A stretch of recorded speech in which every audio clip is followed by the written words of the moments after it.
ഏറ്റവും പ്രിയങ്കരനായ അധ്യക്ഷൻ യുഡിഎഫിന്റെ chairman Shri K M Saleem അവറുകൾ, കൺവീനർ പ്രിയങ്കരനായിട്ടുള്ള ശ്രീ അബ്ദുൽ മജീദ്, അതുപോലെ ഇന്നത്തെ നമ്മുടെ ഈ ഉപവാസ സമരത്തിന്റെ സമാപനം ഉദ്ഘാടനം ചെയ്യാനെത്തിയിട്ടുള്ള കേരള പ്രദേശ് കോൺഗ്രസ് കമ്മിറ്റിയുടെ ഉപാധ്യക്ഷൻ, എന്റെ പ്രിയങ്കരനായ സുഹൃത്തും മതേതര കേരളത്തിന്റെ യുവമുഖവുമായിട്ടുള്ള ശ്രീ വി ടി ബൽറാം അവറുകൾ, ഇവിടെ മുമ്പ് സംസാരിച്ച മുഖ്യ പ്രഭാഷണം നടത്തിയ എന്റെ ബഹുമാന്യ സുഹൃത്ത് ശ്രീ സിയാദ്, മറ്റ് വിശിഷ്ടാതിഥികൾ, പ്രിയമുള്ള സഹപ്രവർത്തകരെ, സുഹൃത്തുക്കളെ, ഞാനൊരു പ്രസംഗത്തിന് വേണ്ടി നിൽക്കുന്നില്ല.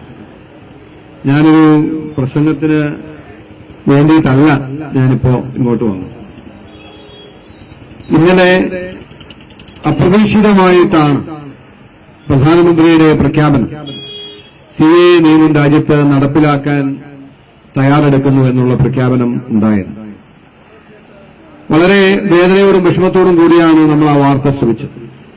കാരണം നമ്മൾ നമ്മുടെ സർവ്വശക്തിയും ഉപയോഗിച്ച് പ്രേരിപ്പിക്കാൻ ശ്രമിച്ച ഒരു നിയമം കേരളത്തിലെ ഉന്നത നീതിപീഠം സുപ്രീം കോടതിയിൽ ഈ നിയമം ധൃതിയിൽ ഈ രാജ്യത്ത് നടപ്പിലാക്കില്ല എന്ന സർക്കാരിന്റെ ഉറപ്പ് നിലനിൽക്കുമ്പോൾ അപ്രതീക്ഷിതമായ ഒരു തെരഞ്ഞെടുപ്പിന്റെ പടിവാതിക്കൽ വെച്ച് ഈ നിയമം രാജ്യത്ത് നടപ്പിലാക്കാൻ ശ്രമിക്കുന്നുവെന്ന് പറഞ്ഞപ്പോൾ ഇവിടെ നേരത്തെ എല്ലാവരും സൂചിപ്പിച്ചതുപോലെ പൗരത്വ നിയമ ഭേദഗതി നിയമം കൊണ്ടുവരാൻ ആലോചിച്ചപ്പോൾ ഈ സംസ്ഥാനത്തിലെ ഈ രാജ്യത്ത് തന്നെ ഏറ്റവും ഉച്ചത്തിലുള്ള ഒരു പ്രതിഷേധം ഉയർന്ന മണ്ണാണ് മൂവാറ്റുപുഴയുടെ മണ്ണ്. അന്ന് നമ്മൾ നടത്തിയ ഐതിഹാസികമായ സെക്യുലർ മാർച്ച്, ഞാൻ എപ്പോഴും പറയും, ദൈവത്തിന്റെ കരസ്പർശം കൊണ്ട് അത് ചരിത്രത്തിൽ ഇടം പിടിക്കുന്ന രീതിയിലേക്ക് നമ്മളാരും ചിന്തിക്കാത്തത്, നമ്മളാരും ഡിസൈൻ ചെയ്യാത്തതുപോലെ ആണ് ആ മാർച്ച് പരിണമിക്കുകയുണ്ടായത്. അതിനുശേഷം ഈ പ്രഖ്യാപനം വരുമ്പോൾ എക്കാലത്തും മതേതര ജനാധിപത്യ രാഷ്ട്രീയത്തെ ഉയർത്തിപ്പിടിച്ചിട്ടുള്ള ഈ മൂവാറ്റുപുഴയുടെ ജനപ്രിയതയായിരിക്കുമ്പോൾ ഇതിനെതിരെ അതിശക്തമായ ഒരു പ്രതിഷേധം ഉയർത്തുക എന്നത് ഈ നാടിന്റെ കടമയും ഉത്തരവാദിത്വവുമാണ് എന്ന് കണ്ടിട്ടാണ് എന്റെ ബഹുമാന്യരായ യുഡിഎഫിന്റെ നേതാക്കന്മാരോട് ഞാൻ അനുമതി ചോദിച്ചത്. വളരെ പെട്ടെന്ന് ഒരു സമരം എന്ന് പറയുമ്പോൾ നമ്മൾക്ക് ചെയ്യാൻ കഴിയുന്നത് സഹന സമരമാണ്. സഹന സമരം എന്ന് പറയുമ്പോൾ ആ പ്രഖ്യാപന സമയം മുതൽ ഉപവാസം എന്ന നിലയിൽ മുന്നോട്ട് പോകണമെന്ന് ആഗ്രഹിച്ചു. പെട്ടെന്ന് അനുമതി ചോദിച്ചപ്പോൾ ഒരു സത്യാഗ്രഹ സമരം എന്ന നിലയിൽ MLA എന്ന നിലയിൽ അത് 24 മണിക്കൂർ സംഘടിപ്പിക്കുന്നതിന് UDF അനുമതി തരികയും ആ നിലയിൽ അതിന് മുന്നോട്ട് വരികയുമാണ് ചെയ്തത്. അപ്പോഴാണ് ഈ പരിപാടി സംഘടിപ്പിക്കുന്നതുകൊണ്ട് നമ്മുടെ മുസ്ലിം സഹോദരന്മാർ ധാരാളം പേര് ഈ പരിപാടിയിൽ പങ്കെടുക്കേണ്ടവരാണ്. എന്നാൽ അവർക്ക് നോമ്പിന്റേതായ പ്രയാസങ്ങൾ ഉണ്ടാകും, അതുകൊണ്ട് അവർക്ക് ഒന്നെത്തിച്ചേരാൻ കഴിയുമോ എന്നറിയില്ല എന്നുള്ള ഒരു ആശങ്ക ചില കോണിൽ നിന്നും പറഞ്ഞു. ആ ഘട്ടത്തിലാണ് ആ സമയം മുതൽ ഞാനും നോമ്പ് വ്രതം ഏറ്റെടുത്ത് ഈ പരിപാടിയിൽ പങ്കെടുക്കാമെന്ന് തീരുമാനിച്ചു. കാരണം അവരുടെ പ്രയാസവും വേദനയും നമ്മളും അറിയേണ്ടതാണ്. ആ നോമ്പും ആ വ്രതവും ഒക്കെ ആയിരിക്കുമ്പോഴും ഒരു പ്രതിഷേധത്തിന്റെ ഘട്ടത്തിലേക്ക് നമ്മൾ പോകേണ്ടതിന്റെ ആവശ്യകത എന്താണ് എന്ന് ഞാൻ നിങ്ങളോട് പറയേണ്ടതില്ല. ഈ സത്യാഗ്രഹത്തിന് നമ്മൾ നൽകിയ പേര് വന്ദേ മാതരം എന്നാണ്. വന്ദേ മാതരം എന്നതുകൊണ്ട് മാതാവിനോടുള്ള ബഹുമാനം, മാതാവിനോടുള്ള പ്രൈസ്, അതാണ് ആ വാക്ക് കൊണ്ട് ഉദ്ധരിക്കുന്നതും ഉദ്ദേശിക്കുന്നതും. ഇവിടെ എന്തുകൊണ്ടാണ് വന്ദേ മാതരം തെരഞ്ഞെടുക്കാൻ കാരണമെന്ന് ചോദിച്ചാൽ, എന്റെയും നിങ്ങളുടെയും ഒക്കെ ഐഡന്റിറ്റി എന്താണ് എന്ന് ഞാൻ നിങ്ങളോട് ചോദിച്ചാൽ, എന്റെയും നിങ്ങളുടെയും ഐഡന്റിറ്റി ഒരുപക്ഷെ നമ്മുടെ നാമത്തിലോ നമ്മുടെ കുടുംബത്തിലോ നമ്മുടെ മാതാപിതാക്കളിലോ ആണ് ആളുകൾ അടയാളപ്പെടുത്തുക. ഇപ്പോൾ ഒരുപക്ഷെ എനിക്ക് MLA എന്ന ലേബൽ ഉള്ളതുകൊണ്ട് MLA എന്ന നിലയിലായിരിക്കും. അല്ലാത്തവരെ സംബന്ധിച്ച് ചിലരെ നാടിന്റെ പേരിലായിരിക്കും, ചിലവരെ കുടുംബത്തിന്റെ പേരിലായിരിക്കും, ചിലരെ മാതാപിതാക്കളുടെ പേരിലായിരിക്കും. ആത്യന്തികമായി ലോകത്തെ ഏറ്റവും വലിയ സത്യം എന്നെയും നിങ്ങളെയും സംബന്ധിച്ച് ഐഡന്റിറ്റി എന്ന് പറയുന്നത് നമ്മുടെ മാതാവാണ്.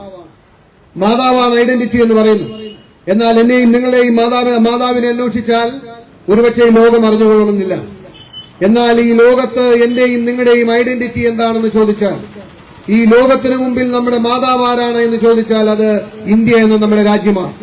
അതുകൊണ്ടാണ് പെറ്റമ്മ എന്ന് നമ്മൾ പറയുന്നത്. അതുകൊണ്ടാണ് മാതൃരാജ്യം എന്ന വാക്ക് നമ്മൾ ഉപയോഗിക്കുന്നത്. ലോകത്തിന് മുമ്പിൽ എന്റെയും നിങ്ങളുടെയും ഐഡന്റിറ്റി ഇന്ത്യ എന്ന രാജ്യം, ഇന്ത്യ എന്ന മാതാവാണ് എന്ന് പറയുമ്പോൾ ലോകത്തെ ഏറ്റവും ഐശ്വര്യ സമ്പൂർണയായ മാതാവാണ് എനിക്കും നിങ്ങൾക്കും ഉണ്ടായിരുന്നത്. ലോകത്തെ ഏറ്റവും സൗന്ദര്യമുണ്ടായിരുന്നത്, ലോകത്തെ ഏറ്റവും ശാലീനതയുള്ളത്, ലോകത്തെ എല്ലാവരും ആദരിച്ചിട്ടുള്ളത്, ലോകത്തെല്ലാവരും ബഹുമാനിച്ചിട്ടുള്ളത്, ലോകത്തെല്ലാവരും ഐശ്വര്യ സമ്പൂർണമായി കണ്ടിരുന്ന മാതാവാണ് ഇന്ത്യ എന്ന മാതാവ്. ലോകത്തെ ഏറ്റവും വലിയ ജനാധിപത്യ മതേതര രാഷ്ട്രം, അതിന്റെ പൌരന്മാരാണ്, അതിന്റെ മക്കളാണ് നമ്മളെന്ന് പറയുമ്പോൾ ഈ ലോകത്തിന്റെ ഏത് കോണിൽ പോയി നിന്ന് പറഞ്ഞാലും എന്റെയും നിങ്ങളുടെയും ഐഡന്റിറ്റി നമ്മൾ അഭിമാനത്തോടു കൂടിയാണ് ഉയർത്തിപ്പിടിക്കാറ്. ഞാൻ ഇന്ത്യക്കാരനാണ് എന്ന് പറയുമ്പോൾ മറു രാജ്യക്കാർ നമ്മുടെ കണ്ണിലേക്ക് നോക്കുന്നത് തെല്ല് ബഹുമാനത്തോടു കൂടിയാണ്. എന്റെയും നിങ്ങളുടെയും അമ്മ ഈ ലോകത്തിന് മുമ്പിൽ നേടിയ അഭിമാനമാണത്. എന്നാൽ ഇന്ന് ആ അമ്മയുടെ ആത്മാവിനെ, ആ അമ്മയെ പരസ്യമായി വസ്ത്രാക്ഷേപം ചെയ്ത് ആ അമ്മയുടെ എല്ലാ ഐഡന്റിറ്റിയും മാറ്റിക്കുറിക്കാൻ ശ്രമിക്കുന്ന ഒരു തെരഞ്ഞെടുപ്പിനും ഒരു വർഗീയ രാഷ്ട്രീയത്തിനും മുമ്പിലാണ് നമ്മൾ നിൽക്കുന്നത്. ഈ തെരഞ്ഞെടുപ്പിൽ നമ്മൾ ആഗ്രഹിക്കുന്നത് മതേതര ജനാധിപത്യ ചേരി അധികാരത്തിൽ വരണമെന്നാണ്. ഇന്ത്യൻ നാഷണൽ കോൺഗ്രസിന്റെ നേതൃത്വത്തിൽ, ഇന്ത്യ മുന്നണിയുടെ നേതൃത്വത്തിൽ ഒരു സർക്കാർ ഈ രാജ്യത്തുണ്ടാകണമെന്ന് നമ്മൾ ആഗ്രഹിക്കുന്നു. മറുവശത്ത് ബിജെപിയും സംഘപരിവാറും വർഗീയ കക്ഷികളും ആഗ്രഹിക്കുന്നത് ബിജെപി എന്ന രാഷ്ട്രീയ പാർട്ടിക്ക് 370 400 സീറ്റുകൾ ലഭിക്കണമെന്നുള്ളതാണ്. എന്താണ് 370ന്റെയും 400ന്റെയും പ്രത്യേകത? 370ന്റെയും 400ന്റെയും വേണ്ടി അവർ കഠിനാധ്വാനം ചെയ്യുന്നത് മറ്റൊന്നിനു വേണ്ടിയിട്ടല്ല. ഒരുപക്ഷെ ഈ രാജ്യത്താരും മാറ്റി എഴുതരുത് എന്നാഗ്രഹിച്ച്, ഈ രാജ്യത്താരും മാറ്റിമറിക്കരുതെന്ന് ആഗ്രഹിച്ച്, ഈ രാജ്യത്താരും അട്ടിമറിക്കരുതെന്ന് ആഗ്രഹിച്ച് നമ്മുടെ പൂർവ്വപിതാക്കന്മാർ ഈ രാജ്യത്തിനും നമ്മുടെ അമ്മയ്ക്കും ഒരു ഐഡന്റിറ്റി രേഖപ്പെടുത്തിയിരുന്നു. അത് രേഖപ്പെടുത്തിയിരുന്നത് ഇന്ത്യൻ ഭരണഘടനയിലാണ്. ഇന്ത്യൻ ഭരണഘടന മാറ്റാൻ ഒരുപക്ഷെ ഈ രാജ്യത്ത് 2/3 ഭൂരിപക്ഷം വേണമെന്നതുകൊണ്ടാണ് ആ എഴുതപ്പെട്ട ഭരണഘടനയെ മാറ്റാൻ 370 എന്ന സംഖ്യയ്ക്ക് വേണ്ടി സംഘപരിവാറും ബിജെപിയും ഈ രാജ്യത്തെ RSSും ദാഹിക്കുന്നത്. 400 വേണ്ടി നരേന്ദ്രമോദി അധ്വാനം ചെയ്യുന്നത് ഈ രാജ്യത്തിന്റെ അധികാരം പിടിക്കുന്നതിന് വേണ്ടിയിട്ടല്ല. ഈ രാജ്യത്തിന്റെ ആത്മാവും ഈ രാജ്യത്തിന്റെ പൈതൃകവും ഈ രാജ്യത്തിന്റെ പാരമ്പര്യവും മാറ്റി എഴുതാൻ ആ 370 എന്ന സംഖ്യയിലെത്തണമെന്നതുകൊണ്ടാണ് നരേന്ദ്രമോദി അതിനുവേണ്ടി പരിശ്രമിക്കുന്നത്. ഞാൻ ഒരേ ഒരു കാര്യം പറഞ്ഞുകൊണ്ട് അവസാനിപ്പിക്കുകയാണ്. നമ്മളൊരു തെരഞ്ഞെടുപ്പിന്റെ മുമ്പിലാണ് നിൽക്കുന്നത്. ഇന്ത്യ രാജ്യം ഒരു പൊതു തെരഞ്ഞെടുപ്പിലേക്ക് കടന്നു പോകുമ്പോ ഈ തെരഞ്ഞെടുപ്പിൽ ഒരേ ഒരു പോരാട്ടമാണ് ഉള്ളത്. ആ പോരാട്ടം എന്ന് പറയുന്നത് ഈ രാജ്യത്തെ മതേതര ചേരിയും ഈ രാജ്യത്തെ വർഗീയ ചേരിയും തമ്മിലുള്ള പോരാട്ടമാണ്. ഒരേ ഒരു പോരാട്ടമാണുള്ളത്. അത് നരേന്ദ്രമോദിയും രാഹുൽ ഗാന്ധിയും തമ്മിലുള്ള പോരാട്ടമാണ്. ഈ തെരഞ്ഞെടുപ്പിൽ ഒരേ ഒരു പോരാട്ടമാണ് ഉള്ളത്. ഇന്ത്യ എന്ന ഐഡന്റിറ്റി നിലനിൽക്കണമോ അതെയോ സംഘപരിവാർ ആഗ്രഹിക്കുന്ന മറ്റൊരു ഇന്ത്യയെ സൃഷ്ടിക്കപ്പെടണമോ എന്ന പോരാട്ടമാണുള്ളത്. മറ്റെല്ലാവരും ഈ തെരഞ്ഞെടുപ്പിൽ അപ്രസക്തരാണ്. ഈ രാജ്യം അതിന്റെ ഐഡന്റിറ്റി, ഈ രാജ്യം അതിന്റെ പൈതൃകം, ഈ രാജ്യം അതിന്റെ ചരിത്രം, ഈ രാജ്യം അതിന്റെ ചരിത്രം നിലനിർത്തി മുന്നോട്ട് പോകാൻ ആഗ്രഹിക്കുമ്പോ ആ അമ്മയ്ക്ക് വേണ്ടി പോരാടുന്നതിന് വേണ്ടിയിട്ടാണ് ഇന്ത്യൻ നാഷണൽ കോൺഗ്രസും ഇന്ത്യൻ യൂത്ത് കോൺഗ്രസും KSUവും അതുപോലെ യൂത്ത് ഫ്രണ്ടും അതുപോലെ തന്നെ യൂത്ത് ലീഗും MSFും അടക്കമുള്ള ഈ രാജ്യത്തെ വിദ്യാർത്ഥി യുവജന സംഘടനകൾ മുന്നോട്ട് വരണമെന്ന് ഞങ്ങൾ ആഹ്വാനം ചെയ്യുന്നത്. ഇവിടെ നേരത്തെ സൂചിപ്പിച്ചില്ലേ, ഈ രാജ്യത്തിന്റെ ആത്മാവിനെ നിലനിർത്താൻ വേണ്ടിയുള്ള ഒരു പോരാട്ടത്തിൽ ഇന്ന് നമ്മൾ രാഷ്ട്രീയത്തിന് വേണ്ടി ഇറങ്ങുന്നില്ല എങ്കിൽ, ഇന്ന് ഈ രാജ്യത്തിന് വേണ്ടി ഇറങ്ങുന്നില്ല എങ്കിൽ, ഇന്ന് ഈ രാജ്യത്തെ നിലനിർത്താൻ വേണ്ടി ഇറങ്ങുന്നില്ല എങ്കിൽ എന്നാണ് ഈ രാഷ്ട്രീയത്തിന് വേണ്ടി ഇറങ്ങുക? ഇതൊരു തെരഞ്ഞെടുപ്പ് വിജയത്തിന്റെ പ്രശ്നമല്ല, ഇതൊരു തെരഞ്ഞെടുപ്പ് പോരാട്ടത്തിന്റെ പ്രശ്നമല്ല, മറിച്ച് ഈ രാജ്യത്തിന്റെ നിലനിൽപ്പിന്റെ പ്രശ്നമാണ്. പലരും ഈ വിഷയത്തെ കാണുന്നത് ഈ രാജ്യത്തെ മുസൽമാന്റെ പ്രശ്നമായിട്ടാണ്, ഈ രാജ്യത്തെ ഇസ്ലാം മതവിശ്വാസികളുടെ പ്രശ്നമായിട്ടാണ്. ഞാനൊരു ഉത്തമ ക്രൈസ്തവ വിശ്വാസിയായിരിക്കുമ്പോഴും പറയുന്നു, ഇത് രാജ്യത്തെ മുസൽമാന്റെ പ്രശ്നമല്ല, ഇത് ഈ രാജ്യത്തെ ന്യൂനപക്ഷത്തിന്റെ പ്രശ്നമല്ല, ഇത് ഈ രാജ്യത്തെ സാമാന്യ ജനമായ ഇന്ത്യക്കാരന്റെ പ്രശ്നമാണ്, ഈ രാജ്യത്തെ മതേതര ജനാധിപത്യ വിശ്വാസികളുടെ പ്രശ്നമാണ്, ഈ രാജ്യത്തെ ക്രൈസ്തവന്റെ പ്രശ്നമാണ്, ഈ രാജ്യത്തെ ജൈനന്റെ പ്രശ്നമാണ്, ഈ രാജ്യത്തെ ബുദ്ധവിശ്വാസികളുടെ പ്രശ്നമാണ്, ഈ രാജ്യത്തെ ദളിതന്റെ പ്രശ്നമാണ്, ഈ രാജ്യത്തെ പിന്നോക്കക്കാരന്റെ പ്രശ്നമാണ്. കാരണം ഇവർ ഈ രാജ്യത്തെ പിന്നോട്ട് നടത്താൻ ആഗ്രഹിക്കുകയാണ്, പിന്നോട്ട് നടക്കാൻ ആഗ്രഹിക്കുകയാണ്. ഈ രാജ്യത്തെ ഒരുപക്ഷെ ഒരുപാട് കാലം മുമ്പ് നമ്മൾ കുഴിച്ചു മൂടിയ ചരിത്രങ്ങളെ കുഴിമാടം മാന്തിയെടുക്കാൻ ഇവർ ആഗ്രഹിക്കുകയാണ്. അങ്ങനെയാണ് ഇവർ രാമജന്മഭൂമിയിൽ അയോധ്യ ക്ഷേത്രം പണിയണമെന്ന വാദം സ്ഥാപിച്ച് ഒരു പള്ളി പൊളിച്ച് ഒരു അമ്പലം പണിതത്. മറ്റ് പള്ളികളുടെ പിന്നാലെ ഇവർ പോവുകയാണ്. കേരളത്തിലും പതിവില്ലാത്ത വിധം കഴിഞ്ഞ നാളുകളിൽ ഒരു വാദം നമ്മൾ കേട്ടില്ലേ? അങ്ങ് തൃശ്ശൂരിലുള്ള പാലയൂർ പള്ളി എന്ന് പറയുന്നത് ഈ രാജ്യത്ത് ആദ്യം സ്ഥാപിക്കപ്പെട്ട പള്ളികളിൽ ഒന്നാണെന്നാണ് പറയുന്നത്. ആ പള്ളിക്ക് കീഴിൽ പിന്നെ ഈ പള്ളി മാന്തി പൊളിച്ചു നോക്കിയാൽ അവിടെ ശിവക്ഷേത്രമുണ്ട് എന്ന് പറഞ്ഞ് സംഘപരിവാറിന്റെ പിന്മുറക്കാരനായിട്ടുള്ളവൻ ഒരു വാദവുമായി കടന്നു വരികയാണ്. അതുകൊണ്ട് എന്നെ കേൾക്കുന്ന സഹോദരന്മാരോട് ഞാൻ പറയുന്നു, നിങ്ങളിത് മുസൽമാന്റെ പ്രശ്നമാണ് എന്ന് ധരിച്ചാൽ നാളെ ഇവിടുത്തെ പള്ളികളുടെ അസ്ഥികൂടം മാന്തുന്ന നാളുകൾ അതിവിദൂരമല്ല. നമ്മൾ ഏതെങ്കിലും ചരിത്രത്തെയും ഭയപ്പെടുന്നതുകൊണ്ടല്ല. ഈ രാജ്യത്തെ പിന്നോട്ട് നടത്തി എങ്ങോട്ടാണ് ഇവർ കൊണ്ടുപോകാൻ ആഗ്രഹിക്കുന്നത്? പിന്നോട്ട് നടത്തി ഇവർ കൊണ്ടുപോകാൻ ആഗ്രഹിക്കുന്നത് മനുസ്മൃതിയുടെ കാലത്തേക്കാണ്. ആ മനുസ്മൃതിയുടെ കാലത്തിൽ ഇവിടുത്തെ ന്യൂനപക്ഷങ്ങളല്ല, ന്യൂനപക്ഷങ്ങളെക്കാളും ക്രൂരമായി വേട്ടയാടപ്പെട്ടത് ഈ രാജ്യത്തെ ദളിതരും പിന്നോക്കക്കാരുമായിരുന്നു. അതിന്റെ എല്ലാ ലാഞ്ചനകളുമുള്ള ഒരു പ്രത്യയ ശാസ്ത്രത്തെ ഹൃദയത്തോട് ചേർത്ത് പിടിച്ചിട്ടാണ് സംഘപരിവാറുകാരൻ നിങ്ങളെ തേടി വരുന്നത് എന്ന് നിങ്ങൾ വിസ്മരിക്കരുത്. അതുകൊണ്ട് ഈ രാജ്യത്തിന്റെ അഭിമാനം, ഈ രാജ്യത്തിന്റെ ആത്മാവിനെയും സംരക്ഷിക്കാൻ വേണ്ടി വന്ദേ മാതരം എന്ന പേരിൽ ഈ രാജ്യത്തെ ഈ പുതിയ തലമുറ, ഈ രാജ്യത്തെ ചെറുപ്പക്കാർ സംഘടിച്ച് ഈ പൊതു തെരഞ്ഞെടുപ്പിൽ ഒരേ ഒരു ചേരിയും മറ്റൊരു ചേരിയും തമ്മിലാണ് മത്സരം. ഞാൻ നേരത്തെ പറഞ്ഞില്ലേ, ഈ രാജ്യത്തിന്റെ മതേതര ചേരിയും വർഗീയ ചേരിയും തമ്മിലുള്ള മത്സരത്തിൽ ഈ പോരാട്ടത്തിൽ നമ്മുടെ മുന്നിൽ നിന്ന് നയിക്കുന്ന പ്രിയങ്കനായ രാഹുൽ ഗാന്ധിക്ക് കരങ്ങൾക്ക് ശക്തി പകരുന്ന ഒരു പോരാട്ടത്തിൽ ഇവിടുത്തെ എല്ലാ യുവജന പ്രസ്ഥാനങ്ങളും, ഇവിടുത്തെ എല്ലാ യുവജന പ്രവർത്തകരും, ഇവിടുത്തെ എല്ലാ മതേതര ജനാധിപത്യ വിശ്വാസികളും മുന്നോട്ട് വരണമെന്ന് മാത്രം അഭ്യർത്ഥിച്ചുകൊണ്ട് ഞാൻ ഔപചാരികരുടെ പേരിൽ ഇതിന്റെ ഉദ്ഘാടനത്തിനായി എന്റെ പ്രിയങ്കനായ സുഹൃത്ത് VT ബലറാമിന് വേണ്ടി വഴിമാറി എന്റെ വാക്കുകൾ അവസാനിപ്പിക്കുന്നു. നന്ദി, നമസ്കാരം, ജയ് ഹിന്ദ്.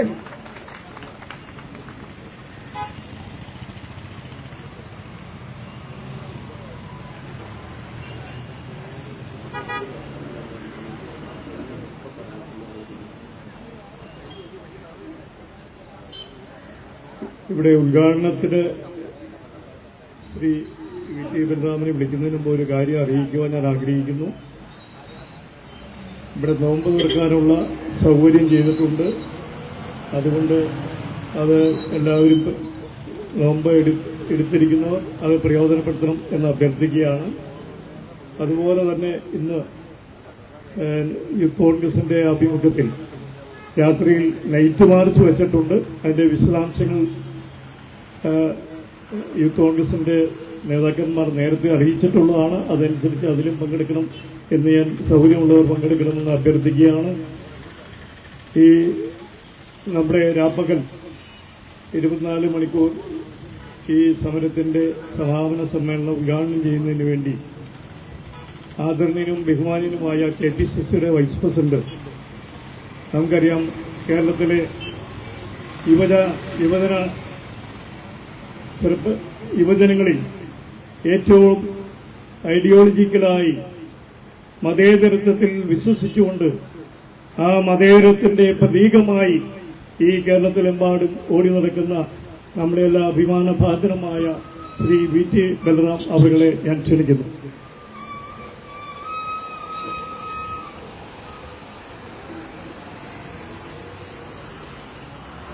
ആദരണീയനായ അധ്യക്ഷൻ ശ്രീ KM സലീം, പ്രിയപ്പെട്ട KPCCയിലെ എന്റെ സഹപ്രവർത്തകനും പെരുമ്പാവൂരിന്റെ മുൻ നഗരസഭാ അധ്യക്ഷനുമായ ശ്രീ സക്കീർ ഹുസൈൻ, ശ്രീ അബ്ദുൽ മജീദ് ഖാൻ, പ്രിയപ്പെട്ട block president Shri Sabu John, ഇവിടെ മുഖ്യ പ്രഭാഷണം നിർവഹിച്ച പ്രിയപ്പെട്ട ശ്രീ സിയാദ് ഇടുക്കി, ശ്രീ PVM അമീർ, ജോസ് വല്ലമറ്റം അടക്കം ഐക്യജനാധിപത്യ മുന്നണിയുടെ നേതാക്കന്മാരുടെ ഒക്കെ സാന്നിധ്യം ഇവിടെയുണ്ട്. ഞാൻ നിങ്ങളെല്ലാവരെയും അഭിവാദ്യം ചെയ്യുകയാണ്. ഏതാണ്ട് 24 മണിക്കൂർ മുമ്പ് ഇന്നലെയാണ് പ്രിയപ്പെട്ട മാത്യു കുഴൽനാടൻ ഈ ധർമ്മസമരത്തിന് തുടക്കം കുറിച്ചത്. ഇത് കൃത്യമായൊരു രാഷ്ട്രീയ പ്രഖ്യാപനം കൂടിയാണ്. ഈ രാജ്യത്തെ ഏതെങ്കിലും ഒരു മനുഷ്യൻ അവർ പിറന്ന ജാതിയുടെയോ മതത്തിന്റെയോ പേരിൽ, അവർ വിശ്വസിക്കുന്ന ദൈവത്തിന്റെ പേരിൽ, അവരുടെ ആരാധനാക്രമത്തിന്റെ പേരിൽ, അവരുടെ ഭാഷയുടെയോ വസ്ത്രധാരണത്തിന്റെയോ വംശീയതയുടെയോ പേരിൽ, അവർ പിറന്ന നാടിന്റെ പേരിൽ വിവേചനം നേരിടുന്നുണ്ട് എങ്കിൽ അവർക്കൊപ്പം ഉപാധികളില്ലാതെ ചേർന്ന് നിൽക്കുക എന്നുള്ളത് ഈ രാജ്യത്തെ ബാക്കി 142 കോടി മനുഷ്യരുടെയും ഉത്തരവാദിത്തമാണ് എന്നുള്ള തിരിച്ചറിവാണ് ഒരു ജനപ്രതിനിധിയെ ഇതുപോലെയുള്ള ഒരു സമരരംഗത്തേക്ക് കൈപിടിച്ച് നടത്തിയത്. മാത്യുവിന്റെ ഈ സമരത്തെ അഭിവാദ്യം ചെയ്യുമ്പോൾ ഞാൻ ഓർക്കുകയാണ്, ഏതാണ്ട് 3-4 വർഷം മുമ്പാണ് ഈ മൂവാറ്റുപുഴയിൽ നിന്ന് മാത്യുവിന്റെ നേതൃത്വത്തിൽ നിങ്ങൾ എല്ലാവരും ചേർന്ന് കോതമംഗലത്തേക്ക് ഒരു പദയാത്ര ഇതേ വിഷയത്തിൽ നടത്തിയത്. അന്ന് അദ്ദേഹം മൂവാറ്റുപുഴയുടെ ജനപ്രതിനിധിയല്ല, പക്ഷെ അന്നേ നിങ്ങൾ അദ്ദേഹത്തോടൊപ്പം ചുവടുവെക്കാൻ തയ്യാറായി. അങ്ങനെ ഈ നാട് ഒരുമിച്ച് കൃത്യമായ മതേതര നിലപാട് ഉയർത്തിപ്പിടിച്ചുകൊണ്ട് ഒരു വലിയ രാഷ്ട്രീയ മുദ്രാവാക്യം മുന്നോട്ട് വെച്ചുകൊണ്ട് ഈ നാട് ഒന്നാണ്, ഈ നാട് എല്ലാവരുടേതുമാണ് എന്ന ബോധ്യം മനസ്സിലുറപ്പിച്ചുകൊണ്ട് നിങ്ങൾ നടത്തിയ ആ പദയാത്രയിൽ അല്പദൂരം നിങ്ങളോടൊപ്പം നടക്കാൻ അന്ന് എനിക്കും അവസരമുണ്ടായി. ആ പദയാത്ര കോതമംഗലത്ത് എത്തിയപ്പോഴേക്കും ഏതാണ്ട് ഈ നേരമായിരുന്നു. ആ പദയാത്രയിൽ അഭിവന്ദരായ പാണക്കാട് മുല്ലവറലി ശിഹാബ് തങ്ങൾ ഉണ്ടായിരുന്നു. പ്രിയപ്പെട്ട പി കെ ഫിറോസ് അടക്കമുള്ള മറ്റു നേതാക്കന്മാരൊക്കെ ഉണ്ടായിരുന്നു. ഞങ്ങൾ എല്ലാവരും ചേർന്ന് ആ കോതമംഗലം പട്ടണത്തിലേക്ക് കടന്നു ചെന്നപ്പോ ഇതേപോലെ ബാങ്ക് വിളിക്കാനുള്ള നേരമായപ്പോ എവിടെയാണ് എല്ലാവർക്കും നിസ്കരിക്കാനുള്ള സൗകര്യമെന്ന് ചോദിച്ചപ്പോ മാത്യു സഹപ്രവർത്തകരും ചൂണ്ടിക്കാണിച്ചത് അവിടെ യാക്കോബായ ചെറുപള്ളിയിലാണ്. അവിടുത്തെ വൈദികരാണ് ഞങ്ങളെല്ലാവരെയും സ്വീകരിച്ചത്. ഞങ്ങളൊക്കെ അപ്പുറത്ത് മാറി നിൽക്കുമ്പോഴാണ് പാണക്കാട് മുനവറിലെ ശിഹാബ് തങ്ങളുടെ നേതൃത്വത്തിൽ നൂറുകണക്കായിട്ടുള്ള ആളുകൾ അവിടെ നിസ്കാര കർമ്മങ്ങളിലേക്ക് കടന്നത്.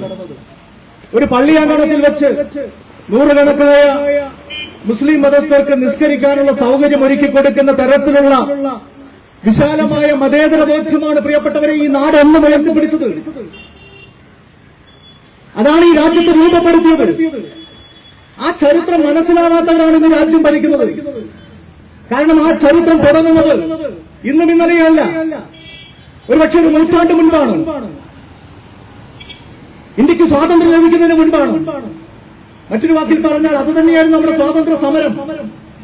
ഈ രാജ്യത്തെ മുഴുവൻ വ്യത്യസ്തതകളെയും ഒരു കുടക്കീഴിൽ അണിനിരത്തി ഒരു മാലയിലെ പുഷ്പങ്ങളെ പോലെ അവയെ മുഴുവൻ കോർത്തിണക്കി ഇന്ത്യക്കായി സാർവലൗകികതയുടേതായ ഒരു ദേശീയതാ സങ്കല്പത്തെ, സർവാശ്ലേഷിയായ ഒരു ദേശീയതാ സങ്കല്പത്തെ രൂപപ്പെടുത്തിക്കൊണ്ടാണ് ഇന്ത്യൻ നാഷണൽ കോൺഗ്രസ് ഈ ചർഖാങ്കിതമായ പതാകയ്ക്ക് കീഴിൽ ഈ രാജ്യത്തെ മുഴുവൻ ജനങ്ങളുടെയും പ്രാതിനിധ്യം ഉറപ്പുവരുത്തിക്കൊണ്ട് നമ്മുടെ രാജ്യത്തെ സ്വാതന്ത്ര്യത്തിലേക്ക് നയിച്ചത്. അവിടെ തുടങ്ങുകയാണ് നമ്മൾ കരിനിയമങ്ങൾക്കെതിരായിട്ടുള്ള പോരാട്ടം. 1906 ഇന്ത്യയിൽ പോലുമല്ല, അങ്ങ് ദക്ഷിണാഫ്രിക്കയിൽ അവിടുത്തെ വർണ്ണവിവേചനത്തിന്റെ വക്താക്കളായിരുന്ന ബ്രിട്ടീഷ് അധികാരികൾ അവിടുത്തെ ഏഷ്യൻ വംശജർക്കെതിരെ വംശീയമായി അവരെ അപമാനിക്കാനും അവരെ അവഹേളിക്കാനും വേണ്ടിയുള്ള ഒരു നിയമം കൊണ്ടുവന്നത്. ചരിത്രത്തിൽ അതിന് പേര് ഏഷ്യാറ്റിക് റൂൾ അമെന്റ്മെന്റ് ഓർഡിനൻസ് എന്നാണ്. ഏഷ്യൻ വംശജർ ഇതുപോലെ രജിസ്ട്രേഷന് വിധേയരാവണം, സർട്ടിഫിക്കറ്റുകൾ ഹാജരാക്കണം, ഇടയ്ക്കിടയ്ക്കുള്ള പരിശോധനകൾക്ക് വിധേയരാകണം. അങ്ങനെ മനുഷ്യർ എന്ന നിലയിലുള്ള ഏഷ്യൻ വംശജരുടെ അസ്തിത്വത്തെയും അഭിമാനബോധത്തെയും ചവിട്ടിമതിക്കുന്ന തരത്തിൽ ബ്രിട്ടീഷ് സാമ്രാജ്യത്വ അധികാരികൾ അവിടെ ഒരു വേർതിരിവിന്റെ നിയമനിർമ്മാണം നടത്തിയപ്പോ അത്തരത്തിലൊരു കരിനിയമത്തിനെതിരെ അവിടെ പ്രതികരിച്ചുകൊണ്ട് ഏഷ്യൻ വംശജരെ സംഘടിപ്പിച്ച ഒരു യുവ അഭിഭാഷകനുണ്ടായിരുന്നു. അദ്ദേഹത്തിന്റെ പേര് മോഹൻദാസ് കരംചന്ദ് ഗാന്ധി എന്നായിരുന്നു. ഇതുപോലെയുള്ള കരിനിയമങ്ങളെ കീറിയെറിഞ്ഞുകൊണ്ടാണ്, കത്തിച്ചുകൊണ്ടാണ് സിവിൽ ഡിസോബീഡിയൻസ് എന്ന് പറയുന്ന ജനാധിപത്യത്തിലെ ഏറ്റവും ആർജവപൂർണമായിട്ടുള്ള പ്രതികരണത്തിന് ആ കാലഘട്ടത്തിൽ മഹാത്മാഗാന്ധി രൂപം നൽകിയത് എങ്കിൽ പിന്നീട് ആ പാതയിലൂടെ മുന്നോട്ട് പോയതിന്റെ അടിസ്ഥാനത്തിലാണ് സൂര്യൻ അസ്തമിക്കാത്ത ഒരു സാമ്രാജ്യം ഇവിടെ ഇല്ലാതായതും ഇന്ത്യ എന്ന് പറയുന്ന സ്വതന്ത്ര പരമാധികാര മതനിരപേക്ഷ ജനാധിപത്യ റിപ്പബ്ലിക്കിന് നമ്മൾ രൂപം നൽകുകയും ചെയ്തത്. ഈ റിപ്പബ്ലിക്കിന്റെ അടിസ്ഥാന ആശയങ്ങളാണ് മതേതരത്വം. ഇതിന്റെ അടിസ്ഥാന മൂല്യമാണ് സാർവദേശീയതയും സാർവാശ്ലേഷിയായ ദേശീയതാ സങ്കല്പവും. ഈ ഉപഭൂഖണ്ഡത്തിൽ എത്ര മനുഷ്യരുണ്ടോ അത്രയും മനുഷ്യരുടേതാകണം ഇന്ത്യ എന്ന് പറയുന്ന ചിന്തയുടെ ഭാഗമായിട്ടാണ് ഇന്ത്യക്ക് സ്വാതന്ത്ര്യം ലഭിക്കുന്നതോടൊപ്പം ഇവിടെ ഒരു വിഭജനം ഉണ്ടായപ്പോ, അപ്പുറത്തൊരു മതരാഷ്ട്രം ഉണ്ടായപ്പോ, അതല്ല നമ്മുടെ മാർഗം. പാകിസ്ഥാന്റെ ഒരു ഹിന്ദു പകർപ്പാവുക എന്നുള്ളതല്ല ഇന്ത്യയുടെ നിയോഗം എന്ന് തിരിച്ചറിഞ്ഞുകൊണ്ട് ഇന്ത്യൻ നാഷണൽ കോൺഗ്രസ് ഈ രാജ്യത്തെ എല്ലാവരുടേതുമായി നിർവഹിച്ചത്. അതാണ് ഇന്ത്യയുടെ ഭരണഘടനയുടെ ഭാഗമായത്. അഭിമാനിക്കുന്ന മൂടിയുള്ള കോൺഗ്രസുകാർ മുഴുവൻ. കാരണം ഇന്ത്യൻ ഭരണഘടനയ്ക്ക് രൂപം നൽകാൻ സ്വാതന്ത്ര്യത്തിന് മുമ്പേ നമ്മൾ ഒരു ഭരണഘടനാ നിർമ്മാണ സഭയ്ക്ക് രൂപം നൽകിയപ്പോ ആ കോൺസ്റ്റിറ്റ്യൂവന്റ് അസംബ്ലിയിലെ 82% അംഗങ്ങൾ ഇന്ത്യൻ നാഷണൽ കോൺഗ്രസിലെ പ്രതിനിധികളായിരുന്നു എന്ന് പറയുമ്പോൾ കോൺഗ്രസിന്റെ രാഷ്ട്രീയ കാഴ്ചപ്പാടാണ് ഇന്ത്യയുടെ ഭരണഘടനയായി മാറിയത്. അതിലെ ഓരോ വകുപ്പും തലനാരിഴച്ച് കീറി ചർച്ച ചെയ്ത് നമ്മൾ രൂപപ്പെടുത്തിയത് ഈ രാജ്യത്തെ മുഴുവൻ മനുഷ്യർക്കും വേണ്ടിയാണ്. അതുകൊണ്ടാണ് നമ്മളിന്ന് പറയുന്നത്, ഇന്ന് ലോകത്തിലെ ഏറ്റവും വലിയ ജനസംഖ്യയുള്ള രാജ്യമായി ചൈനയെ മറികടന്നുകൊണ്ട് ഇന്ത്യ മാറുന്നു എന്ന് നമ്മൾ പറയുമ്പോ 142 കോടി മനുഷ്യർ ഈ രാജ്യത്തുണ്ട് എന്ന് നമ്മൾ കരുതുമ്പോ ആ 142 കോടി മനുഷ്യരിതമാകണം ഇന്ത്യ. 142 കോടി മനുഷ്യർ എന്ന് പറയുമ്പോൾ 142 കോടി മനുഷ്യരുടെ അഭിപ്രായങ്ങൾ കൂടിയാണ്. 142 കോടി ചിന്തകളാണ്, 142 കോടി കാഴ്ചപ്പാടുകളാണ്, 142 കോടി ഭാവിയെക്കുറിച്ചുള്ള സ്വപ്നങ്ങളാണ്. അതിനെ മുഴുവൻ ചേർത്ത് വയ്ക്കുമ്പോൾ മാത്രമാണ്, അതിനെ മുഴുവൻ കൂട്ടിയിറക്കുമ്പോൾ മാത്രമാണ് ഇന്ത്യ എന്ന് പറയുന്ന ആശയത്തെ നമുക്ക് ഉൾക്കൊള്ളാൻ സാധിക്കുകയുള്ളൂ. പക്ഷെ ഇത് മനസ്സിലാവുന്നവരല്ല ഇന്ന് രാജ്യം ഭരിക്കുന്നത്. കാരണം ഞാൻ നേരത്തെ സൂചിപ്പിച്ച ആ സ്വാതന്ത്ര്യ സമരത്തിന്റെ 7 അയലത്തേക്ക് എത്തിച്ചു നോക്കാതിരുന്ന ആളുകളാണ്. RSS എന്ന് പറയുന്ന സംഘടന അതിന്റെ രൂപീകരണത്തിന്റെ 100ാം വാർഷികത്തിലേക്ക് കടക്കുകയാണ്. 1925 രൂപം കൊണ്ട് അവർ അടുത്ത വർഷം ശതാബ്ദി ആഘോഷിക്കാൻ പോവുകയാണ്. പക്ഷേ 1925 രൂപം കൊണ്ട ആ സംഘടന 1947 വരെയുള്ള സ്വാതന്ത്ര്യ സമര കാലത്ത് ഈ രാജ്യത്ത് നിലവിലുണ്ടായിരുന്ന സംഘടന ആ നീണ്ട 22 വർഷം അവർക്കുണ്ടായിട്ടും അവരുടേതായ ഒരു സ്വാതന്ത്ര്യ സമര സേനാനിയുടെ പോലും പേര് അവർക്ക് പറയാനില്ല എന്നുള്ളിടത്താണ് അവരുടെ ആശയപരമായ പാപ്പരത്വം നമുക്ക് മനസ്സിലാക്കാൻ കഴിയേണ്ടത്. അതുകൊണ്ട് തന്നെ ഇന്ന് നമ്മൾ നടത്തുന്ന ഈ പോരാട്ടം ഈ രാജ്യത്തിന് സ്വാതന്ത്ര്യം വാങ്ങിത്തന്ന ചിന്താഗതിക്ക് വേണ്ടിയിട്ടുള്ളതാണ്. ഈ രാജ്യത്തെ സ്വാതന്ത്ര്യത്തിലേക്കും ജനാധിപത്യത്തിലേക്കും നയിച്ച മഹത്തായ മൂല്യങ്ങളുടെ വീണ്ടെടുപ്പിന് വേണ്ടിയിട്ടാണ്. ആ മൂല്യങ്ങൾ വീണ്ടെടുക്കാൻ ആർക്കാണ് കഴിയുക എന്നുള്ള ചോദ്യത്തിനുള്ള ഏക ഉത്തരം ഇന്ത്യൻ നാഷണൽ കോൺഗ്രസ് എന്ന് മാത്രമാണ് എന്ന് ഈ നാട് തിരിച്ചറിയുകയാണ്. പലരും ചോദിക്കുന്നത് എന്തിനാണ് കോൺഗ്രസിന് വോട്ട് ചെയ്യുന്നത്, പലരും ചോദിക്കുന്നത് എന്തിനാണ് കോൺഗ്രസിനെ അധികാരത്തിലേക്ക് തിരിച്ചു കൊണ്ടുവരേണ്ടത്. ഇതിനു വേണ്ടിയാണ്. ഈ രാജ്യം ഇന്നാട്ടിലെ മുഴുവൻ ആളുകളുടേതുമാണ്. ഈ രാജ്യം എത്രത്തോളം ഹിന്ദുക്കളുടേതാണോ അത്രത്തോളം മുസ്ലിങ്ങളുടേതാണ്, അത്രത്തോളം ക്രിസ്ത്യാനികളുടേതാണ്, അത്രത്തോളം ബുദ്ധമതക്കാരുടേതാണ്, അത്രത്തോളം ജൈനമതക്കാരുടെയും പാഴ്സി മതക്കാരുടെയും സിഖ് മതക്കാരുടെയും യഹൂദ മതക്കാരുടെയും ഒരു മതത്തിലും പ്രത്യേകിച്ച് വിശ്വാസമില്ലാത്ത എന്നെ പോലുള്ള ആളുകളുടെയും കൂടിയാണ്. അങ്ങനെ മതനിരപേക്ഷവാദികളായിട്ടുള്ള മനുഷ്യർ രൂപപ്പെടുത്തിയതാണ് ഈ ഭരണഘടന, ഈ രാജ്യമെന്ന സങ്കല്പം. അതിന്റെ വീണ്ടെടുപ്പിന് വേണ്ടിയാണ് പ്രിയപ്പെട്ടവരെ ഇന്ത്യൻ നാഷണൽ കോൺഗ്രസ് തിരിച്ചു വരണം എന്ന് നമ്മൾ ആഗ്രഹിക്കുന്നത്. ഇന്ത്യയുടെ ചരിത്രത്തിൽ ആദ്യമായി ഇന്ത്യൻ പൗരത്വത്തിന് മതമൊരു മാനദണ്ഡമാവുന്നു. ഇന്ത്യൻ ഭരണഘടന ഈ രാജ്യത്തെ മുഴുവൻ മനുഷ്യർക്കും നൽകുന്ന ഏറ്റവും അടിസ്ഥാനപരമായ മൗലികമായ ഉറപ്പുണ്ട്. ജാതിയുടെ പേരിൽ, മതത്തിന്റെ പേരിൽ, ഭാഷയുടെ പേരിൽ, വംശീയതയുടെ പേരിൽ, പിറന്ന നാടിന്റെ പേരിൽ ഒരാളും വിവേചനത്തിന് ഇരകളാവില്ല എന്നുള്ള ഒരു ഉറപ്പ്. എല്ലാവർക്കും തുല്യതയും തുല്യനീതിയും ഉറപ്പാണ് എന്നുള്ള മഹത്തായ വാഗ്ദാനത്തെയാണ് നരേന്ദ്രമോദി കാൽക്കീഴിട്ട് ചവറ്റിയിരിക്കുന്നത്. ഇന്ത്യൻ ഭരണഘടന വിഭാവനം ചെയ്യുന്ന ആ അടിസ്ഥാനപരമായ ഉറപ്പുകളെ ലംഘിക്കുന്ന രാജ്യദ്രോഹിയായ ഒരു ഭരണാധികാരിയാണ് നരേന്ദ്രമോദി എന്ന് ആ മനുഷ്യന്റെ മുഖത്തേക്ക് വിരച്ചുകൊണ്ടിക്കൊണ്ട് ഈ രാജ്യത്തെ മനുഷ്യർക്ക്, പൗരർക്ക് വിളിച്ചു പറയാൻ കഴിയുന്ന ഒരു സാഹചര്യമായി ഈ കാലഘട്ടം മാറുകയാണ്. പ്രിയപ്പെട്ടവരെ, നമുക്ക് ഈ പോരാട്ടത്തിൽ തോറ്റുമടങ്ങാൻ സാധിക്കില്ല. ഈ പോരാട്ടത്തെ മുന്നോട്ട് കൊണ്ടുപോയേ മതിയാകൂ. ഇവിടെ എന്താണ് ഈ CAA? ഇപ്പോഴും പല ആളുകളും മനസ്സിലായില്ല. ഞാൻ വളരെ ചുരുങ്ങിയ വാക്കുകളാണ്, സമയക്കുറവുണ്ട് എങ്കിൽ പോലും ഞാൻ അതിനെക്കുറിച്ച് പറഞ്ഞ് അവസാനിപ്പിക്കാൻ ആഗ്രഹിക്കുന്നു. എന്താണ് CAA? Citizenship amendment act. ഞാൻ നേരത്തെ സൂചിപ്പിച്ചതുപോലെ ഇന്ത്യൻ പൗരത്വം നേടുന്നതിന് വേണ്ടിയുള്ള നിയമങ്ങളിൽ ഒരു ഭേദഗതി വരുത്തുന്നു. അതിന്റെ ഭാഗമായി ഇന്ത്യയിലേക്ക് വന്ന അഭയാർത്ഥികളിൽ ആർക്കൊക്കെയാണ് ഇന്ത്യൻ പൗരത്വത്തിന് അർഹത എന്ന് കൃത്യമായി നിശ്ചയിക്കുന്നു. ആ നിശ്ചയിക്കുന്ന കൂട്ടത്തിൽ പറയുന്നു, ഇന്ത്യയിലേക്ക് വന്ന അഭയാർത്ഥികളിൽ ഹിന്ദുക്കൾക്ക് പൗരത്വം നൽകും, ക്രിസ്ത്യാനികൾക്ക് പൗരത്വം നൽകും, സിഖ് മതക്കാർക്ക് പൗരത്വം നൽകും, ബുദ്ധമതക്കാർക്ക് പൗരത്വം നൽകും, പാഴ്സി മതക്കാർക്ക് പൗരത്വം നൽകും, ജൈന മതക്കാർക്ക് പൗരത്വം നൽകും. എന്നാൽ മുസ്ലിങ്ങൾക്ക് പൗരത്വം നൽകില്ല. വളരെ പച്ചയായ പ്രഖ്യാപനമാണ്. അപ്പൊ അതിനൊരു കാരണം ഉണ്ടാക്കണം. എന്താ കാരണം? 3 രാജ്യങ്ങളിൽ നിന്നുള്ള അഭയാർത്ഥികളെയാണ് ഇതിന്റെ കൂട്ടത്തിൽ പെടുത്തേണ്ടത്. ഏതൊക്കെയാ 3 രാജ്യങ്ങൾ? ഒന്ന് ബംഗ്ലാദേശ്, ഒന്ന് പാകിസ്ഥാൻ, ഒന്ന് അഫ്ഗാനിസ്ഥാൻ. എന്താ ഈ 3 രാജ്യങ്ങളുടെയും പ്രത്യേകത? 3 രാജ്യങ്ങളും മുസ്ലിം ഭൂരിപക്ഷ രാജ്യങ്ങളാണ്. അപ്പൊ 3 മുസ്ലിം ഭൂരിപക്ഷ രാജ്യങ്ങളെ മാത്രം എടുക്കുന്നു. എന്നിട്ട് പറയുന്നു അവിടുത്തെ ന്യൂനപക്ഷങ്ങൾ. അപ്പൊ സ്വാഭാവികമായിട്ട് മുസ്ലിങ്ങളെ ഒഴിവാക്കാനോ? അപ്പൊ മുസ്ലിങ്ങളെ ഒഴിവാക്കാനുള്ള ഒരു മാനദണ്ഡമായിട്ടാണ് 3 മുസ്ലിം രാജ്യങ്ങളെ മാത്രം എടുക്കുന്നത്. അഫ്ഗാനിസ്ഥാൻ എന്ന് പറയുന്ന രാജ്യം ഇന്ന് പ്രായോഗിക അടിസ്ഥാനത്തിൽ ഇന്ത്യയുടെ അതിർത്തി പങ്കിടുന്ന രാജ്യമല്ല. ഓക്യുപൈഡ് കാശ്മീർ എന്ന് പറയുന്ന ആ പ്രദേശമാണ് അഫ്ഗാനിസ്ഥാനുമായി അതിർത്തി പങ്കിടുന്നുള്ളൂ. ഇന്ത്യ നേരിട്ട് ഇപ്പോഴത്തെ ഇന്ത്യൻ ഗവൺമെന്റിന്റെ നിയന്ത്രണത്തിലുള്ള നമ്മുടെ പ്രദേശം അഫ്ഗാനിസ്ഥാനുമായി അതിർത്തി പങ്കിടുന്ന പ്രദേശമല്ല. എന്നിട്ട് അഫ്ഗാനിസ്ഥാനെ എടുക്കുന്നു.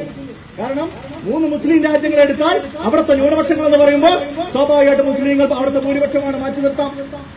എന്നാൽ ഇന്ത്യയിൽ എത്രയധികം അഭയാർത്ഥികളുണ്ട്?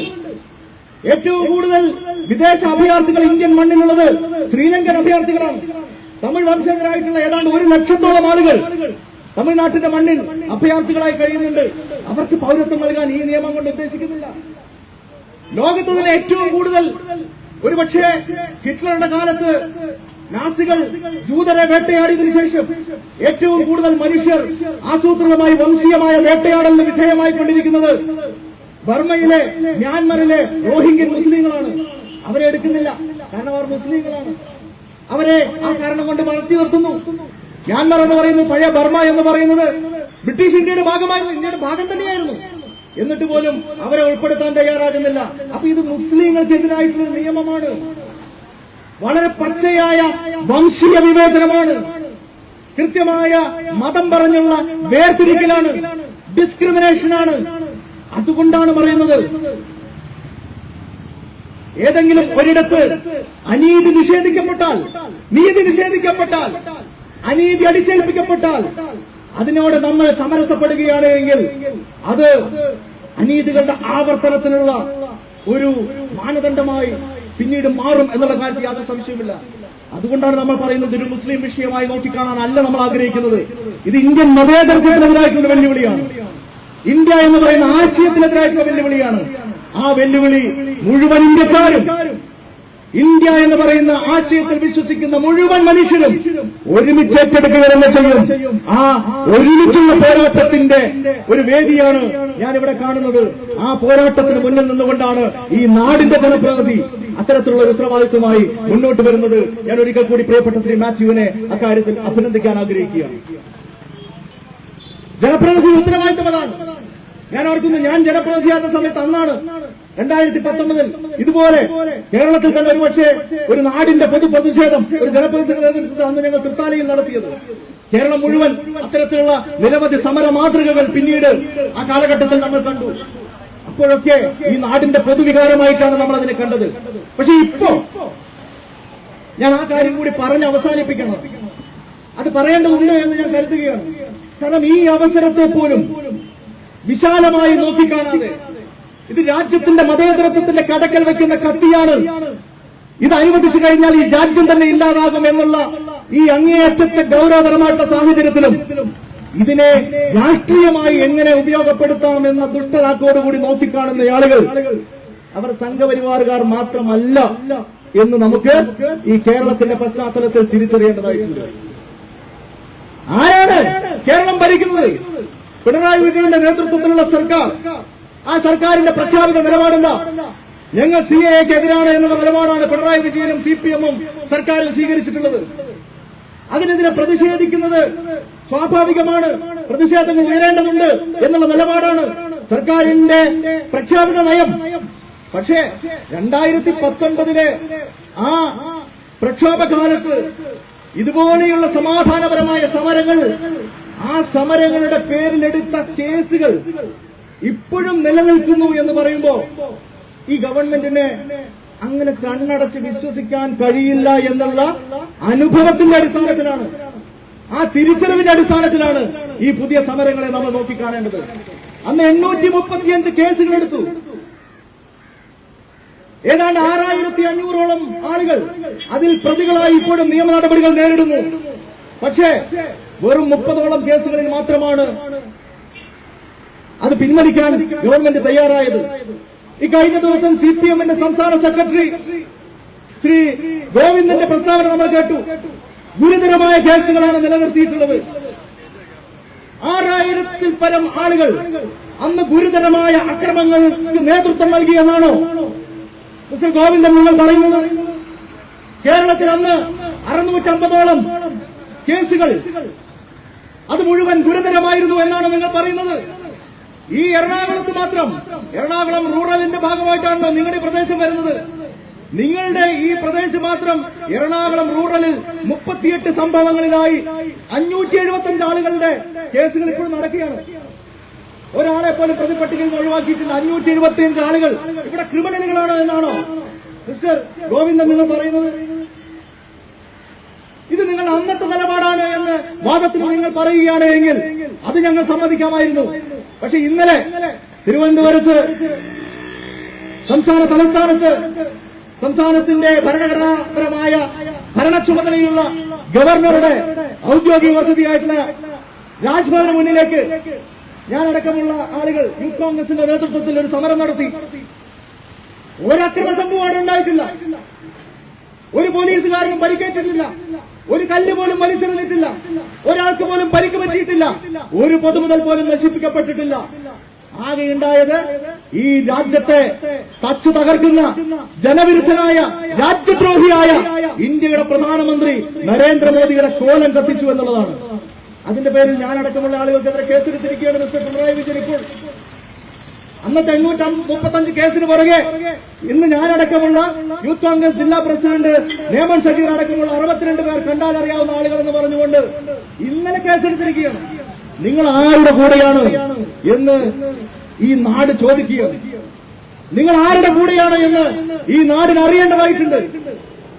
ഈ നാട്ടിൽ സമരങ്ങൾ ഉണ്ടാവണം. ഈ വിഷയത്തിൽ അനീതി നടക്കുകയാണെങ്കിൽ അതിനെതിരെ ആളിക്കത്തുന്ന സമരജ്വാലകളായി അഭിമാനബോധമുള്ള പൗരർ ഉയർത്തെഴുന്നേറ്റ ചരിത്രമാണ് ലോകത്തിന്റെ ജനാധിപത്യ ചരിത്രത്തിൽ എന്നും ചൂണ്ടിക്കാണിക്കാനുള്ളത്.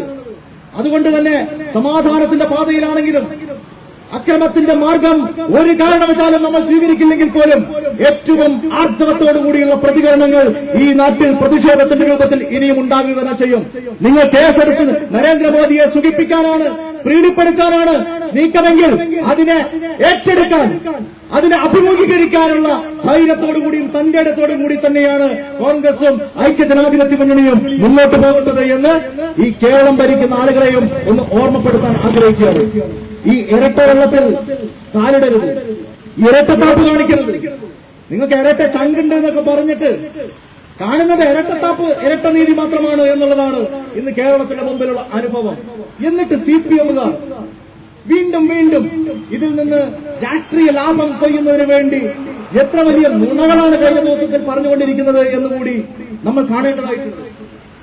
ഈ കഴിഞ്ഞ ദിവസങ്ങളിൽ ചാനൽ ചർച്ചയിൽ പങ്കെടുക്കുന്ന CPM-ന്റെ പ്രതിനിധികൾ, സോഷ്യൽ മീഡിയയിലുള്ള CPM-ന്റെ പ്രതിനിധികൾ അവർ പറയുകയാണ്, ഈ CAA നിയമം പാർലമെന്റിൽ വോട്ടിനിട്ടപ്പോ അവിടെ CPM-ന്റെ MP ആയിട്ടുള്ള ആരിഫ് മാത്രമാണ് അതിനെതിർത്ത് വോട്ട് ചെയ്തത്. എത്ര വലിയ പച്ച കള്ളമാണ് ഇവർ പറഞ്ഞുകൊണ്ടിരിക്കുന്നത്. ആരെയാണ് ഇവർ ഇങ്ങനെ വിട്ടുകളാക്കാൻ ശ്രമിക്കുന്നത്? നമ്മുടെ ഈ നാടിന്റെ പ്രിയപ്പെട്ട MP ശ്രീ ഡീൻ കുര്യാക്കോസ് അടക്കം കോൺഗ്രസിന്റെ മുഴുവൻ അംഗങ്ങളും അന്ന് നരേന്ദ്രമോദിയുടെ ഈ CAA അമെന്റ്മെന്റ് ബില്ലിനെതിരെ അതിശക്തമായ നിലപാട് സ്വീകരിച്ചുകൊണ്ട് അതിനെതിരെ വോട്ട് രേഖപ്പെടുത്തിയിട്ടാണ്. എന്നാൽ നമുക്ക് ഭൂരിപക്ഷമില്ല.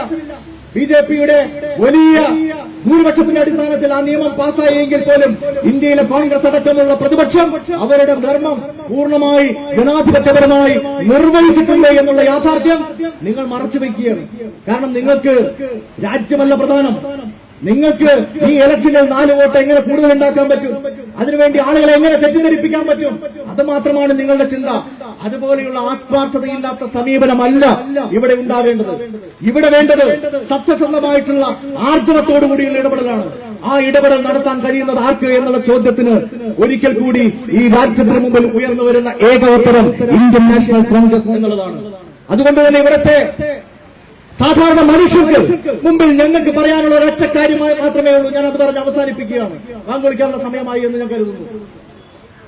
നമുക്ക് ഈ രാജ്യത്തെ ജനങ്ങളോട്, ഈ രാജ്യത്തെ ജനാധിപത്യത്തിൽ വിശ്വസിക്കുന്ന, മതനിരപേക്ഷതയിൽ വിശ്വസിക്കുന്ന മുഴുവൻ മനുഷ്യ സ്നേഹികളോടും പറയാനുള്ള ഒരൊറ്റ വാഗ്ദാനം ഇതാ, ഒരു തെരഞ്ഞെടുപ്പിലാക്കിക്കൊണ്ടാണ് ഈ രാജ്യത്തെ ഭിന്നിപ്പിക്കാൻ വേണ്ടി വീണ്ടും നരേന്ദ്രമോദി ഇത്തരത്തിലുള്ള നിയമനിർമ്മാണങ്ങളുമൊക്കെയായി കടന്നു വരുന്നതെങ്കിൽ അതേ തെരഞ്ഞെടുപ്പിലൂടെ നരേന്ദ്രമോദിയെ നമ്മൾ താഴെയിറക്കുക തന്നെ ചെയ്യും. ഈ CAA നടപ്പാകാതിരിക്കാനുള്ള ഒരേയൊരു മാർഗം, ഒരേയൊരു മാർഗം നരേന്ദ്രമോദിയെ അധികാരത്തിൽ നിന്ന് താഴെ ഇറക്കി പകരം ഇന്ത്യൻ നാഷണൽ കോൺഗ്രസിനെ രാജ്യത്തിന്റെ അധികാരത്തിലേക്ക് തിരിച്ചു കൊണ്ടുവരിക എന്ന് മാത്രമാണ്.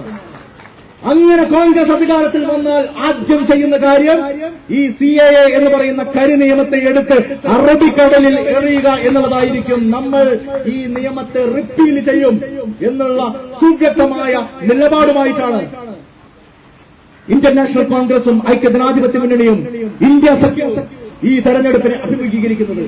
പ്രിയപ്പെട്ടവരെ, ഈ നാട് ഒന്നിച്ചു നിൽക്കണം. ഈ രാജ്യത്തെ വീണ്ടെടുക്കാൻ വേണ്ടിയുള്ള പോരാട്ടങ്ങൾ നമുക്ക് ഒന്നിച്ച് മുന്നോട്ട് കൊണ്ടുപോകണം. അങ്ങനെ മുന്നോട്ട് കൊണ്ടുപോകുമ്പോൾ ഈ കുട്ടനാടിന്റെ നെറ്റിയിൽ നിന്ന് ഇറ്റി വീഴുന്ന ചോരത്തുള്ളുകൾക്ക് വേണ്ടി ആർത്തിയോടുകൂടി നാവ് നീട്ടി കാത്തിരിക്കുന്ന ശ്രീകാല ബുദ്ധികളെ കൂടി തിരിച്ചറിയാനുള്ള വിവേകം ഈ നാട്ടിലെ സാധാരണ മനുഷ്യർക്കുണ്ടാകണം.